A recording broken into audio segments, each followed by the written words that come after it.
आज हमारे देश की बहुत ही दयनीय हालत है। हमारे देश की दयनीय हालत के जिम्मेदार कौन हैं? कुछ राजनीतिक दल, कुछ पुलिस प्रशासन, कुछ अराजक तत्व। आज हमारे देश में हर जगह कुछ न कुछ, कहीं न कहीं कोई ना कोई मुद्दे उठाते जा रहे हैं लोग, और उन पर सरकार व विपक्ष बहुत ज्यादा तरीके से हुड़दंग मचा रही है। और कहीं पर युवा बेरोजगार है तो कहीं कर्मी हड़ताल कर रहे हैं। इन्हीं सब के मद्देनजर हमारे देश की जो हालत है वो आखिर इस तरह की क्यों है, इसका कौन जिम्मेदार है, जिसमें सबसे ज्यादा जो हमारा युवा है वो बहुत ही ज्यादा दयनीय हालत में जी रहा है। एक तरफ तो बेरोजगारी से प्रताड़ित हो रहा है, पीड़ित है, उसको रोजगार नहीं है। दूसरी ओर जो आपराधिक गतिविधियों में लिप्त होता जा रहा है हमारे देश का युवा, वो सबसे बड़ा मुद्दा है। इस मुद्दे को ना तो सरकार सीरियसली ले रही है, ना शासन प्रशासन सीरियसली ले रहा है। आज हम जिस मुद्दे पर बात करने जा रहे हैं वो हमारे युवाओं में सबसे बड़ा मुद्दा है नशे का, कि नशाखोरी हमारे देश में इस तरह से बढ़ रही है कि जिस तरह से एक आग जो है वो कहीं पर अगर लौ होती है तो वो एकदम भड़ाका ले लेता है, उस तरह से हमारे यहां अब देश में जो है युवाओं के अंदर बेरोजगारी के बाद जो मेन मुद्दा चल रहा है वो इसका है नशा मुक्ति का, नशे का। नशे में सरेआम नशा बिक रहा है, लेकिन शासन प्रशासन उन पे अंकुश लगाने में नाकाम सा दिख रहा है। हालांकि कई समितियां, प्रशासन भी इसमें, पुलिस प्रशासन भी इसमें नशा मुक्ति के लिए अभियान चलाए हुए हैं, कई समितियां चलाई हुई हैं। हम इसी मुद्दे को लेकर के आज हमारे इस शख्सियात कार्यक्रम में हमारे पास में, हमारे स्टूडियो में तशरीफ फरमा है शेख खलील साहब, जिन्होंने मेरे ख्याल से 15 साल से नशा मुक्ति को लेकर के उन्होंने एक अभियान चलाया हुआ है, और नशा के लिए युवाओं के अंदर नशा की जो कुरीतियां हैं उसको हटाने के लिए कई संस्थाओं के साथ मिलकर के काम करते हैं। आज हम उनके पास में बैठे हैं, वो हमारे यहाँ तशरीफ लेकर आए स्टूडियो में। आज हम इसी को लेकर के एक चर्चा कर रहे हैं कि आखिर ये नशा हमारे देश में, खास तौर से हमारे जयपुर में जहां मेरा ये स्टूडियो है, आमेर में, जिस तरह से युवाओं के अंदर नशा है, हम इसको किस तरह से रोकथाम करें और कैसे इस पे जो है पुलिस प्रशासन से अंकुश लगवाएं, सरकार से अंकुश लगवाएं। खलील साहब, आपका बहुत बहुत स्वागत है। आप खलील साहब हैं, नशा मुक्ति को लेकर के पिछले 15 साल से आप जो है इसमें कार्य कर रहे हैं, कई संस्थाओं के साथ जुड़े हुए हैं। खलील साहब, बहुत बहुत स्वागत है आपका हमारे चैनल में। मैं आपसे ये पूछना चाहता हूं कि सबसे पहले तो कि आप ये नशा मुक्ति का कब से अभियान चलाए हुए हैं, नशे को लेकर के, जो आपके अंदर एक युवाओं के लिए जो जागरूकता लाने के लिए आप ये काम कर रहे हैं, कब से कर रहे हैं? सबसे पहले तो मैं क्यूपी न्यूज़ स्टूडियो का आपको बधाई दूंगा, जो आपने एक बिगड़ते युवाओं पे जो नशे को लेकर बिगाड़ पैदा हो रहा है इसकी आपने आवाज़ उठाई और ये स्टूडियो आपने यहाँ डाला। सबसे पहले आपको बधाई हो। शुक्रिया साहब। और दूसरी बात यह है कि आपने पूछा कि हम इस नशे को कब से कर रहे हैं काम। ये काम तो हम 1996 से इस काम को कर रहे हैं। अच्छा। नशे के खिलाफ जी। लेकिन ये पिछली सरकार जो वसुंधरा राज्य की सरकार थी उसमें ये काम बहुत तेज़ी से बढ़ा, यूँ क्योंकि कई मीडिया वाले और क्यूपी न्यूज़ ने भी हमारा साथ काफ़ी दिया है इसमें। तो उस वक्त हमने वसुंधरा राज्य को जो लेटर दिया था जी, वसुंधरा राज्य सरकार ने तुरंत इस पर एक्शन लिया जी। एक्शन लेने के बाद कुछ टाइम बाद वसुंधरा सरकार चली जाती है, अशोक गहलोत साहब की सरकार आई थी राजस्थान के अंदर जी। तो उस टाइम हमने कलेक्टर साहब को और अशोक गहलोत को एक सुझाव पत्र लिखा जी। सुझाव पत्र में हमने लिखा था कि जो 5 ग्राम में एनडीपीएस एक्ट है उसमें संशोधन करें जी। दूसरा ये है कि एक फ्री नशा मुक्त केंद्र हर जिले में हो, राजस्थान के हर एक प्रत्येक जिले में एक फ्री नशा मुक्त केंद्र हो, क्योंकि बहुत से लोग ऐसे बेचारे नशे में लिप्त तो हो गए, क्योंकि जो अपराधी लोग होते हैं ना वो नशा बेचने के लिए ऐसे बेरोजगार युवाओं को, बच्चों को अपने अंडर में ले लेते हैं और उनको लालच देके या उनको उनकी परेशानियों की, उनकी मजबूरियों का फ़ायदा उठाते हुए उनको नशा बिकवाते हैं उनसे जी। फिर वो नशा कर बेचते बेचते वो खुद नशे के आदी हो जाते हैं। बिल्कुल क्योंकि बिल्कुल। वो पहले से बेरोजगार है और उनके घर वाले पहले से ही परेशान है। जब नशे में वो लिप्त हो जाते हैं तो कुछ ज़्यादा ही परेशानी उन पर बढ़ जाती है जी। क्योंकि अब उनका एक तो माँ बाप का खर्चा उठाना उनके लिए भारी पड़ जाता है। बिल्कुल बिल्कुल। दूसरा, जब नशे में वो लिप्त हो जाते हैं तो उनका इलाज कराना उनको भारी पड़ जाता है। बिल्कुल। अब प्राइवेट के अंदर अगर हम नशे का इलाज करवाने जाते हैं जी। तो 13,000 रुपए मंथली लगता है 1 महीने का। अच्छा अच्छा। उसमें 13,000 रुपए नशा छुड़ाने के लिए जो इलाज कराने के लिए अच्छा। प्राइवेट में जाते हैं अपन। जी। 13,000 रुपए फर्स्ट फीस है, 17,000 रुपए 27,000 रुपए तक फीस लगती है। अच्छा। अब जो बेरोजगार है खुद, जी। अब तो वो क्या तो अपना इलाज करा पाएगा और उनके घर वाले पहले परेशानी में मुब्तला है तो क्या वो अपना इलाज बिल्कुल बिल्कुल करा पाएंगे। हम्म। अब वो उसके लिए हमने सरकार से ये मांग रखी थी कि फ्री नशा मुक्त केंद्र और फुल सुविधा के साथ।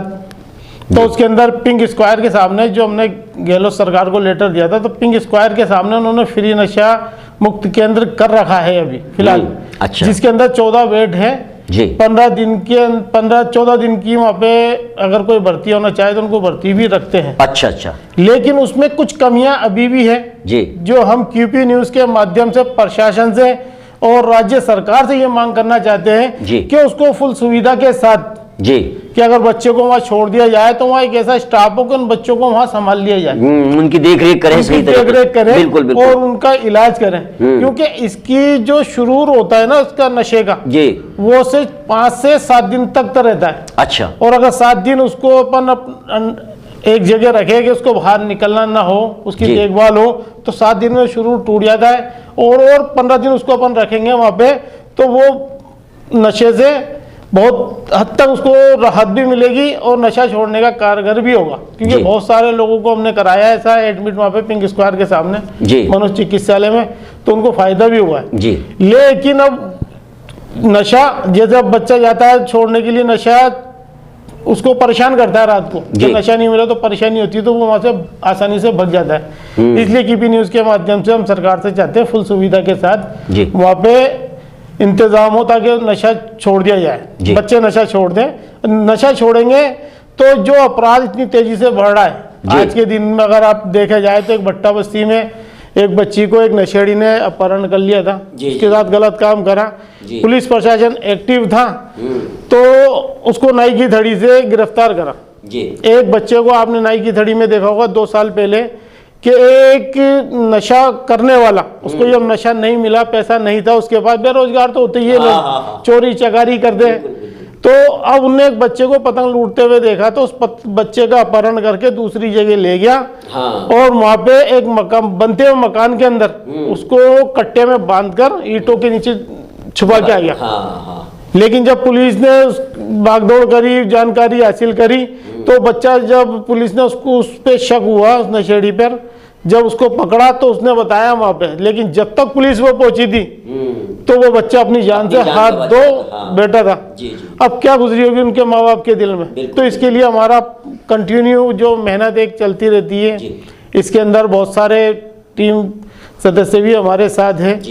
और इसके बीच मतलब इसके बाद जो ऑपरेशन क्लीन स्वीप सरकार ने चलाया, तो सरकार का भी, मैं गहलोत सरकार का भी शुक्रिया अदा करना चाहूँगा आपके चैनल के माध्यम से कि उन्होंने इस ऑपरेशन क्लीन स्वीप चलाया।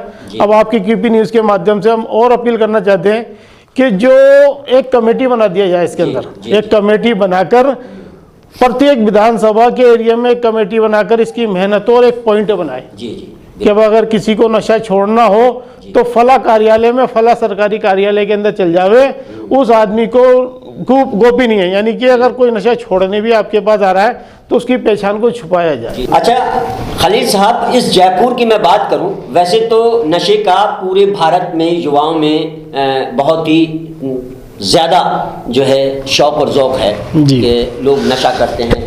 फिर तो उसमें मैंने देखा है कि 10 साल से लेकर के और 40-50 साल तक का जो है व्यक्ति उसमें लिप्त है। मैं अगर कानपुर की बात करूं तो कानपुर में भी एक इलाका है जाजमऊ, वो भी ख़ास तौर से मुस्लिम वर्ग, वहाँ भी नशे का बहुत बड़ा। अब मैं जयपुर की अगर बात करूं तो जयपुर के कुछ इलाके ऐसे हैं जो नशे के अड्डे बन गए हैं। जैसे कि आप 4 दरवाजे में रहते हैं, 4 दरवाजे का जो इलाका है, बांस बदनपुरा है, ईदगाह है, उसके अलावा आपने बताया भट्टा बस्ती है, इसमें नशे का बहुत ज़्यादा कारोबार भी होता है और नशाखोरी भी होती है। हालांकि पुलिस प्रशासन ने, मैंने पिछले साल भी देखा कि जब यहाँ रामगंज में एसीपी सुनील शर्मा जी थे, उन्होंने कई ऐसे कार्यक्रम किए नशा मुक्ति को लेकर के, आपके साथ में भी किए, आप उस मंच पे मौजूद थे और लोगों को समझाइश भी की, परिवारों से काउंसलिंग भी की, उन्होंने कॉन्फ्रेंस भी की कि भाई बच्चों को जो है इस तरह से करें। लेकिन उसके बावजूद भी आखिर ये नशा कम क्यों नहीं हुआ? आप लोगों ने बहुत मेहनत की, आप पिछले आपने बताया कि 96-98 से आप इसमें मेहनत कर रहे हैं, लेकिन बजाय घटने के बढ़ता ही क्यों जा रहा है? इसका क्या मतलब है, क्या मकसद है, क्यों आखिर इसमें कहां पर कमी आ रही है? आपने बहुत अच्छा सवाल करा, मैं इसकी सराहना करूंगा कि आपने इस चैनल के माध्यम से इतनी बुलंद आवाज़ उठाई, और अगर यही सवाल अगर प्रशासन से किया जाता तो बहुत अच्छा रहता। जी जी। लेकिन फिर भी आपने सवाल करा, मैं इसका जवाब दूंगा। इसकी मेन कमी है जो हमारे एरिया के बीट अधिकारी होते हैं जी, जिस एरिया में नशा फल फूल रहा है ना, वहाँ के बीट अधिकारी या जो कुछ लोग समाज के कुछ लोग जो सीएलजी मेंबर होते हैं, जी जी जी, जिसको अपन पुलिस मित्र भी कहते हैं, इन लोगों के नज़रों में, इन लोगों की जानकारी में पूरी चीज़ होती है कि कहाँ पे नशा बिक रहा है, कहाँ पे अपराध हो रहा है। बिल्कुल बिल्कुल। ये या तो पूरी जानकारी थाने पे पहुंचाते नहीं है, और अगर थाने पे भी पूरी जानकारी है तो जाहिर सी बात है, या तो सीएलजी मेंबर या एरिया का बीट अधिकारी या स्थानीय थाना जो है, ये सब इस पे इन्वॉल्व है। आपने जिस हिसाब से बुलंद आवाज से सवाल उठाया ना, उस हिसाब से बुलंद आवाज से कह रहा हूँ, ये लोग सब इन्वॉल्व है।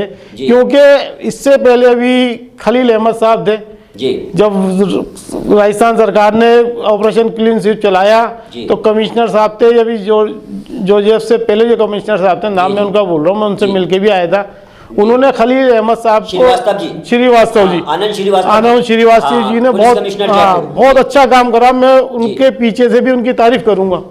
उन्होंने खलील अहमद साहब को नियुक्त किया था कि जयपुर के समान थाने पे नशे का काम वो देखते थे जी। हमारा उस वक्त उनसे ताल्लुकात थे जी। अभी वो सीकर उनका ट्रांसफर कर दिया गया है, तो वो काम तुरंत उनको खबर मिलती थी, तुरंत एक्शन होता था, थाने तक को पता नहीं होता था, वो पीछे से अपनी टीम भिजा के एक्शन करवा देते थे जी।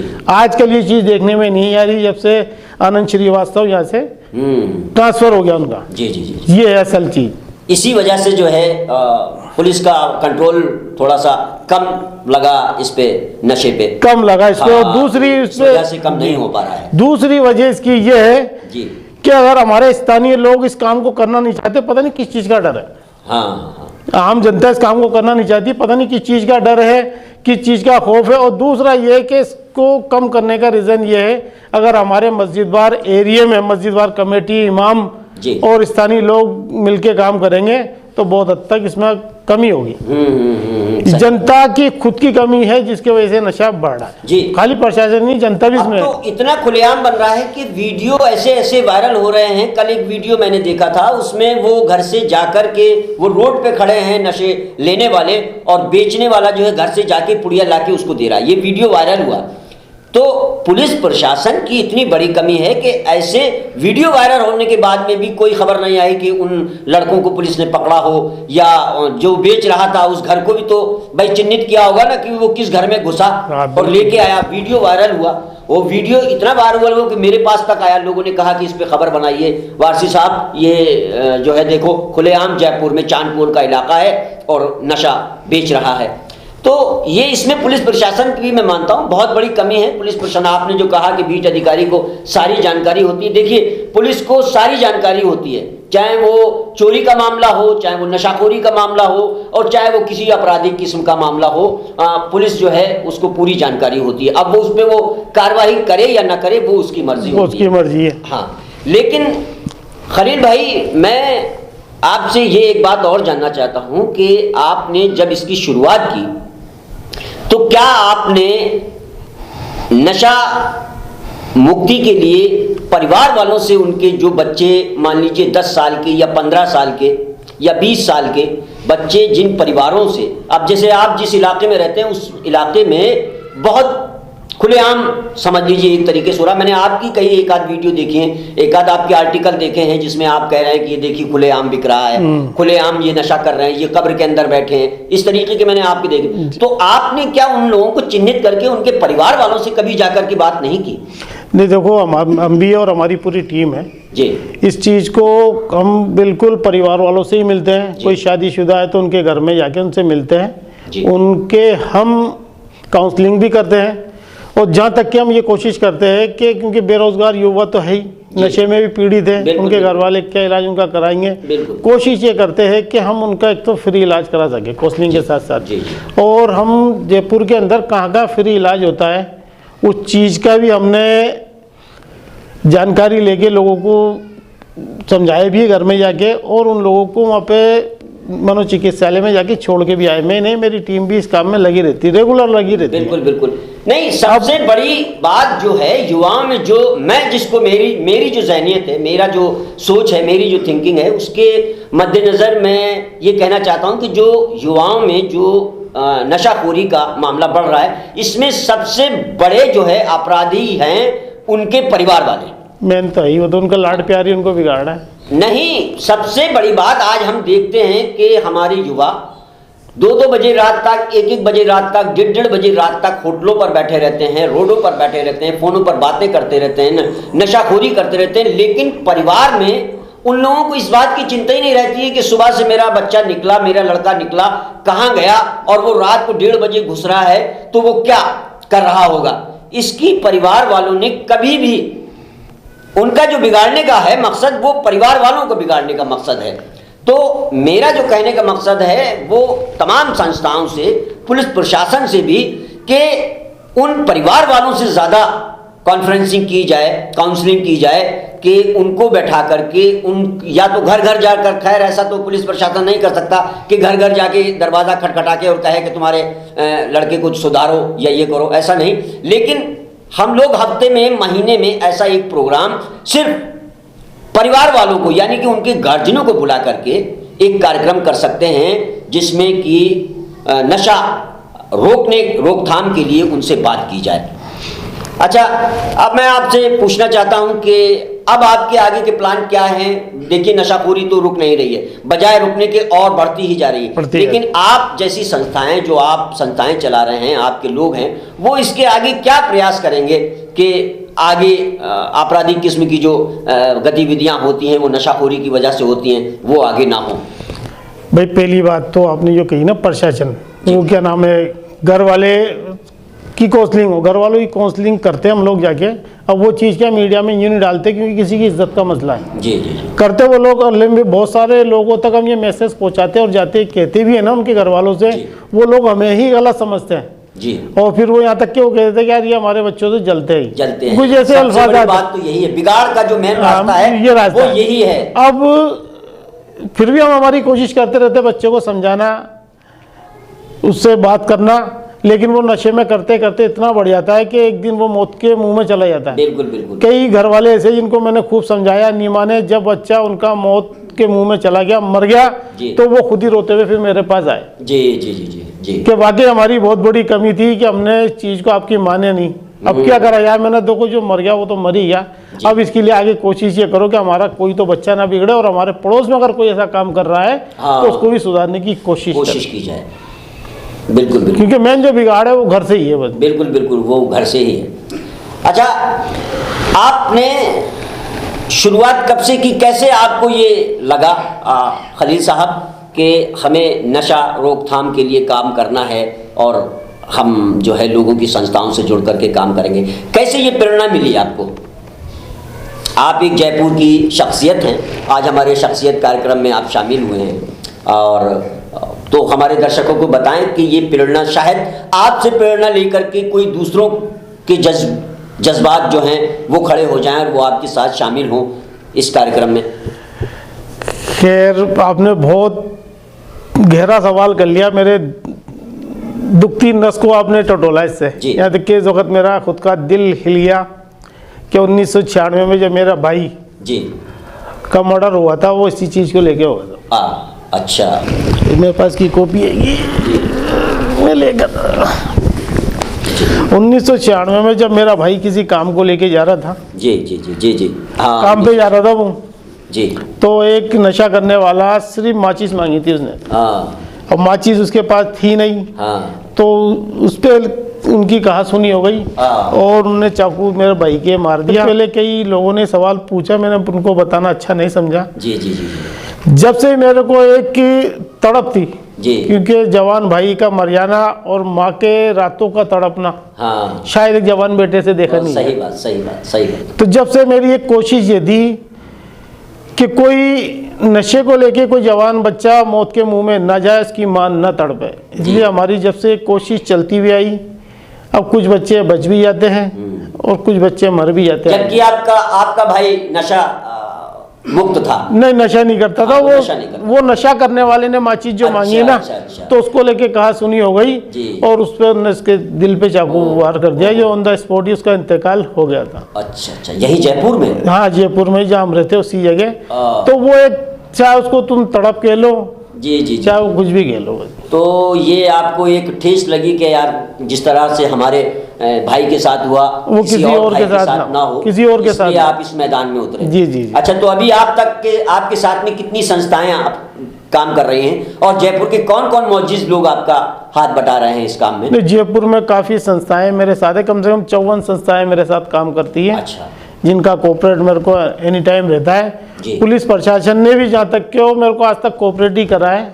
कोई ऐसा मतलब नुकसान या कोई ऐसी चीज़ मेरे को नहीं किया, हमेशा कोऑपरेट किया। आपने जैसे सुनील शर्मा जी का नाम लिया, उन्होंने भी हमेशा कोऑपरेट किया। खलील अहमद साहब ने भी हमेशा कोऑपरेट किया है। लेकिन इसमें सबसे ज़्यादा कोऑपरेट करने वाले जो मुझे है, वो मुस्लिम से ज़्यादा गैर मुस्लिम मेरे भाई है, जो मुझे काफ़ी सपोर्ट करता है। जी जी जी। तो एक आध के नाम आप हमारी संस्थाओं के बताएं दर्शकों को, जो आपके साथ संस्थाएं काम कर रही हैं। भाई इसमें कई संस्थाएं, जैसे मीम संस्था है वो हमारे साथ काम कर रही है, और उसके अलावा सहयोग सेवा समिति भी है हमारे एरिया में, बहुत अच्छा उन्होंने काम करा है। पप्पू कुरैशी भी है इस टाइम, जो बहुत तेजी से मतलब इस काम को कर रहे हैं इस वक्त जयपुर के अंदर। और कई संस्था है। जी जी। और वो पूनम छावड़ा वाली जो शराबबंदी को लेकर के, ये भी एक नशा मुक्ति है क्या?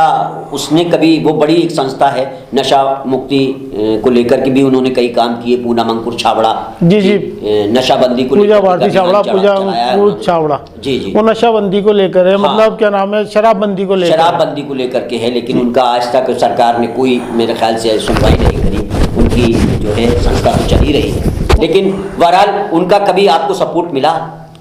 नहीं, तालमेल हमारा अच्छा है, बोलचाल हमारी अच्छी है, लेकिन कभी एक दूसरे के कभी एक मंच पे नहीं आया। एक मंच पे नहीं आया, यानी कि उनका जो काम है अच्छा काम है, ठीक है, उसमें हमने कभी नहीं तो उनका सहयोग किया है और नहीं कभी उनका विरोध किया है।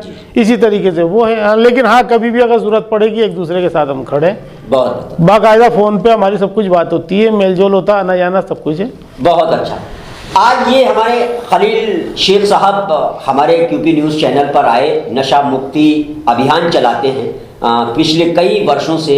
अभी आपने उनकी कहानी भी सुनी कि भाई की जान जाने के बाद में इन्हें प्रेरणा मिली और इन्होंने सोचा कि किसी और युवा की जान इस तरह से ना जाए, तो ये उस मैदान में कूद पड़े और नशा मुक्ति को लेकर के कई वर्षों से पुलिस प्रशासन के साथ में, तमाम संस्थाओं के साथ में काम कर रहे हैं। किसी परिचय के मोहताज नहीं हैं, पूरा जयपुर इनको जानता है शेख खलील नशा मुक्ति के नाम से।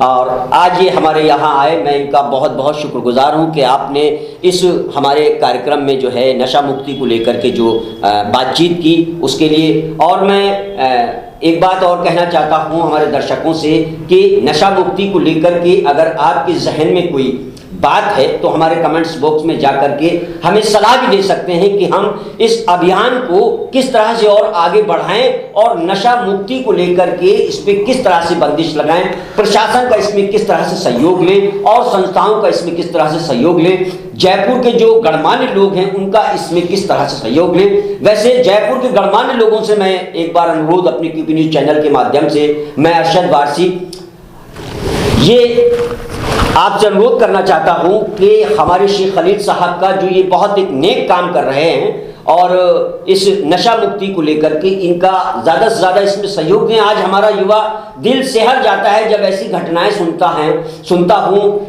कि आपराधिक किस्म के लोगों ने नशे के हालत में ये कर दिया या फलां का जान चली गई, तो बहुत ही दिल सिहर उठता है। तो ऐसी घटनाएं आगे ना हो, तो इसमें हमारे शेख खलील साहब का बढ़ चढ़कर साथ दें और पुलिस प्रशासन भी इसमें बहुत इनका साथ दे। और सरकार से भी ये अनुरोध करता है क्यूपी न्यूज़ कि इस नशा मुक्ति को लेकर के एक बहुत बड़ा अभियान चलाया जाए, जिससे कि हमारा जो युवा नशे की ओर एक गर्क में, एक गार में जाता हुआ है दिख रहा है, उससे बच सके। मैं इसी के साथ आपसे इजाज़त चाहता हूँ। नमस्कार, जय हिंद, जय भारत।